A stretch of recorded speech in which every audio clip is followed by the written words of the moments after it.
अस्सलाम वालेकुम स्टूडेंट्स, आज से आप मुलाहिज़ा करेंगे मैथमेटिक्स की ऑनलाइन क्लासेस रिकॉर्डेड वीडियोस की सूरत में इंशाल्लाह आपके पास पहुंचती रहेंगी आपके स्कूल के प्लेटफॉर्म से। और मैं हूं साद अंजुम और आज से हम शुरुआत कर रहे हैं चैप्टर 2 की। चैप्टर 1 हम इंशाल्लाह बिल्कुल एंड में पढ़ेंगे क्योंकि बहुत ही आसान सा चैप्टर है। यकीनन आप उस चैप्टर से सब वाकिफ़ हैं सेट्स का, और सेट्स आप यकीनन 5-6 क्लास से पढ़ रहे होते हैं, इसलिए आपको जो है वो यकीनन यूनियन इंटरसेक्शन वगैरह के टॉपिक्स कुछ ना कुछ माइंड में होंगे बहरहाल, लेकिन हम उसको एंड में इंशाल्लाह बहुत अच्छे अंदाज से पढ़ेंगे। अभी से हम शुरू कर रहे हैं चैप्टर नंबर 2, और चैप्टर नंबर 2 में आपके सामने है एक्सरसाइज 2.2। एक्सरसाइज 2.2 से लेकर ये पूरा चैप्टर नंबर 2 इसलिए बहुत ज़्यादा एक ज़बरदस्त चैप्टर है क्योंकि इससे आपकी बेसिक मैथमेटिक्स एक तरह से रिकॉल होती है। इसको आप मेमोराइज कर सकेंगे आसानी से। जो मैथ्स के बेसिक कॉन्सेप्ट्स हैं उस पर आप बहुत अच्छे से कमांड अब एक बार फिर हासिल कर सकेंगे अगर आप इस चैप्टर को बहुत अच्छे अंदाज से पढ़ लेते हैं, क्योंकि बिल्कुल बेसिक मैथमेटिक्स के रूल्स पर इस चैप्टर में हम बात करेंगे। तो शुरू करते हैं। सबसे पहले क्वेश्चन नंबर 1 आप देख सकते हैं। सिंपल क्वेश्चन नंबर 1 में पूछा जा रहा है right the base and exponent, यानी कि आप बता दीजिए कि इन सवालात में जो 3 पार्ट्स आपके सामने मौजूद हैं इसमें बेस क्या है और एक्सपोनेंट क्या है। तो आप बहुत अच्छी तरह से बात जानते हैं कि ये जो नंबर हमारे पास इस वक्त 7 है और इसके ऊपर एक छोटे फॉन्ट में आपको 15 लिखा हुआ दिखाई दे रहा है। दरअसल ये जो 15 है ये 15 एक्सपोनेंट या पावर कहलाती है, और आप जानते हैं कि एक्सपोनेंट या 15 का मतलब तादाद है, यानी कि 15 तादाद है किसकी? 7 की, क्योंकि 7 टू दी पावर 15 आपके सामने है, मतलब 7 15 बार लिख कर आपने मल्टीप्लाई करवाना, यह मतलब होता है 7 टू दी पावर 15 का। तो हमेशा जो एक्सपोनेंट होता है वो हमें तादाद बताता है मल्टीप्लाई करवाने के लिए किसी भी वैल्यू की। तो ये जो भी चीज, जो भी फॉन्ट, छोटे फॉन्ट में लिखा हुआ नंबर जो हमें तादाद बताने के लिए है, this value, this number is called exponent और पावर। और जिसकी तादाद बताता है, यानी कि 7 की यहां तादाद बताई जा रही है, तो ये 7 बेस है। तो यहां पर सिंपल अगर हमें बेस और एक्सपोनेंट लिखना हो तो पहले पार्ट में हम देख सकते हैं बेस 7 है जबकि एक्सपोनेंट 15 है। इसी तरह से अगर हम सेकंड पार्ट की बात करें तो आप यहां देख सकते हैं यहां -189 टू दी पावर 10 है, यानी कि यहां पर हमारे पास जो बेस है वो तो -189 है, लेकिन जो एक्सपोनेंट है, B for base and E for exponent, जो एक्सपोनेंट है वो 10 है। और एक बात जहन में रखिएगा कि बेस हमेशा साइन समेत होता है, पॉजिटिव साइन हम लिखते नहीं है। यही वजह है कि यहां पर +7 हमें लिखने की जरूरत नहीं है। जब कोई सिंगल वैल्यू हो और उसके साथ कोई साइन नहीं हो, it definitely means that the value is positive. लेकिन जब वैल्यू नेगेटिव होगी उसके साथ हमेशा नेगेटिव साइन शो किया जाएगा। तो यहां पर पॉजिटिव 7 था, बेस में पॉजिटिव 7 आया। यहां पर -189 है तो बेस में -189 आएगा। बिल्कुल वैसे ही अगर हम थर्ड पार्ट के जवाबात की बात करें तो यहां थर्ड पार्ट में हमारे पास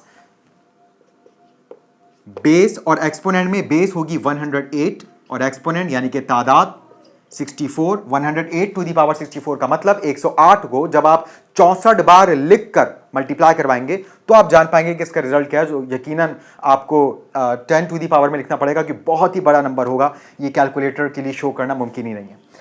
इसी तरह से उम्मीद है कि आपको बेस और एक्सपोनेंट की पहचान हो गई होगी। आगे बढ़ते हैं क्वेश्चन नंबर 2 पर, जिसमें कहा जा रहा है indicate the positive and negative real numbers.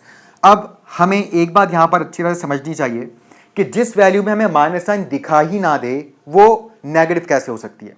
तो पहले तो आप ये देख लें यहां पर कि वो कौन सी ऐसी वैल्यू है जिसमें नेगेटिव साइन नहीं है। तो आप फर्स्ट पार्ट में आप देख सकते हैं यहां लिखा है 8 टू दी पावर 4, यहां तो कोई नेगेटिव साइन हमें दिखाई नहीं दे रहा। तो जब नेगेटिव साइन दिखाई ही नहीं दे रहा, इट मींस कि इसका तो नेगेटिव होना मुमकिन ही नहीं है।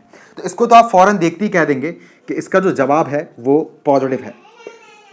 और जो इस तरह के क्वेश्चंस होते हैं वो आप जानते हैं कि एमसीक्यूज़ में आते हैं, लेकिन बेसिक कॉन्सेप्ट को स्ट्रॉन्ग करने के लिए बहुत अहम क्वेश्चंस हैं। बिल्कुल वैसे अगर हम इसकी बात करें, यहां पर नेगेटिव साइन मौजूद है, लेकिन जब नेगेटिव साइन मौजूद होता है और कुछ ना कुछ ऊपर पावर भी होती है, तो नेगेटिव साइन होने का कभी भी ये मतलब हमेशा नहीं लिया जाएगा कि ये नेगेटिव ही है। नेगेटिव साइन होने के बावजूद वैल्यू पॉजिटिव होती है, क्योंकि आप बचपन से बेसिक मल्टीप्लिकेशन के रूल्स पढ़ रहे हैं कि जब कभी भी आप नेगेटिव साइन को 2 बार लिखकर मल्टीप्लाई करते हैं तो नेगेटिव नेगेटिव मेक्स पॉजिटिव। बिल्कुल वैसे ही अगर आप नेगेटिव साइन को 3 बार लिखकर मल्टीप्लाई करते हैं तो negative negative makes positive, and positive negative when multiplied it makes negative.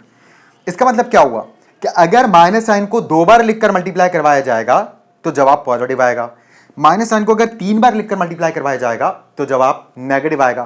तो इट मींस कि अगर हम इस रूल को जर्नलाइज करें तो हमें बात पता चलती है कि 2 की तादाद में मल्टीप्लिकेशन पॉजिटिव बना रही है, 3 की तादाद में मल्टीप्लिकेशन वैल्यू को नेगेटिव बना रही है अगर माइनस साइन 3 बार लिखकर मल्टीप्लाई करवाया जाता है।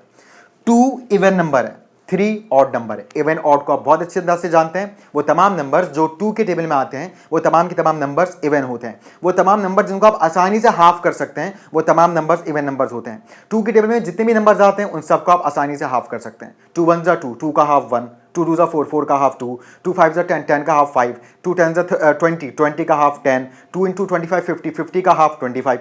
तो यहाँ पर ये तमाम नंबर्स इवन कहलाते हैं जो 2 के टेबल में आते हैं, जिनको आप आसानी से हाफ कर सकते हैं। और वो तमाम नंबर जिनको आप हाफ नहीं कर सकते बल्कि उनका हाफ पॉइंट में आता है, या वो नंबर जो 2 के टेबल में नहीं आते, वो तमाम के तमाम नंबर्स ऑड नंबर्स कहलाते हैं। तो जब भी माइनस साइन की तादाद ऑड हो जाए तो माइनस साइन मल्टीप्लाई होकर हमेशा हमेशा माइनस साइन रहता है। अब हमें इन नंबर्स की पहचान होनी चाहिए, यानी कि पावर्स को हमें ये पहचानना चाहिए कि जो पावर है वो इवन है या ऑड है। तो आप देख सकते हैं यहां पर 113 तो 107 बार लिखकर मल्टीप्लाई करवाया जाएगा, मगर हमें यह बताना यहां कि ये वैल्यू नेगेटिव है या पॉजिटिव है। तो इस बात के लिए आप सिंपल ये देखिए कि माइनस को कितनी बार लिखकर मल्टीप्लाई करवाना पड़ेगा। जाहिर सी बात है, जब भी कोई पावर ब्रैकेट के ऊपर होती है तो जब ब्रैकेट पर आती है तमाम ही चीज़ों पर जो भी मल्टीप्लाइंग फॉर्म है ब्रैकेट में, सब पर वो पावर अप्लाई होती है और सभी पावर के मुताबिक, तादाद के मुताबिक लिखकर मल्टीप्लाई करवाए जाते हैं। तो अगर माइनस साइन को 107 बार लिखकर मल्टीप्लाई करवाया जाए तो अब हमें यह बताना है कि जवाब माइनस आएगा या प्लस आएगा। तो इसका जवाब साफ जाहिर है, हमें देखना पड़ेगा कि 107 इवन नंबर होता है या 107 ऑड नंबर होता है। अगर 107 इवन नंबर होता है तो माइनस साइन प्लस में बदल जाएगा, लेकिन अगर 107 ऑड नंबर है तो माइनस साइन 107 बार लिखकर मल्टीप्लाई करवाने के बाद माइनस ही रहेगा। अब यहां पर इन नंबर्स को, जो कि 1 डिजिट से ज्यादा बड़े नंबर्स हो गए, इनकी कैसे पहचान हो कि इवन है ऑड है। तो यह बात जहन में रखिएगा कि चाहे कितने ही बड़ा नंबर क्यों ना, फॉर एग्जाम्पल जैसे एक नंबर है 11336 और कोई आपसे पूछता है बताओ इवन है ऑड है। एक नंबर है 25881, कोई आपसे पूछता है कि बताओ ये इवन है या ऑड है। तो जो भी नंबर, जो भी वैल्यू, जो भी अमाउंट आपके सामने हो, you have to look at the last digit of the number, the unit place of the value. तो यहां पर अगर आप देखें तो लास्ट डिजिट जो यूनिट प्लेस है वो 6 है, यहां यूनिट प्लेस 1 है। 6 क्या है? इवन है। इट मींस पूरा 11336 इवन है। हालांकि 1133 ये सब ऑड होते हैं, लेकिन आप इस पर नहीं इसका फैसला कर सकते कि क्योंकि इस अमाउंट में majority of the digits odd है इसलिए पूरा अमाउंट ऑड कहलाएगा। नहीं, हमें सिर्फ लास्ट डिजिट से जिधर उसका एंड हो रहा है, जो लास्ट उसका इंप्रेशन है, वही इसका फाइनल इंप्रेशन है। यहां लास्ट इंप्रेशन इवन है, ये फाइनल इंप्रेशन इसका इवन है, ये पूरी वैल्यू इवन है। यहां ये जो लास्ट डिजिट है ये ऑड है, इसलिए पूरी वैल्यू ऑड है। 107 में लास्ट डिजिट देखिए ऑड है, इट मींस कि 107 ऑड है। और माइनस साइन की पावर अगर ऑड है तो मतलब माइनस साइन ऑड तादाद में लिखकर मल्टीप्लाई करवाना है, तो जवाब माइनस में ही आएगा, तो इसका रिजल्ट बनेगा नेगेटिव। बिल्कुल वैसे ही यहां पर माइनस साइन की पावर 108 है, यानी कि माइनस साइन को 108 बार लिखकर हमें मल्टीप्लाई करना होगा। तो 108 में लास्ट डिजिट 8 है, 8 को आसानी से हाफ किया जा सकता है, 8 का हाफ 4 है, 8 इवन नंबर है, 8 2 के टेबल में आता है। इट मींस कि माइनस साइन जब इवन टाइम्स लिखकर मल्टीप्लाई होता है तो जवाब पॉजिटिव आता है, तो इसका आंसर पॉजिटिव होगा।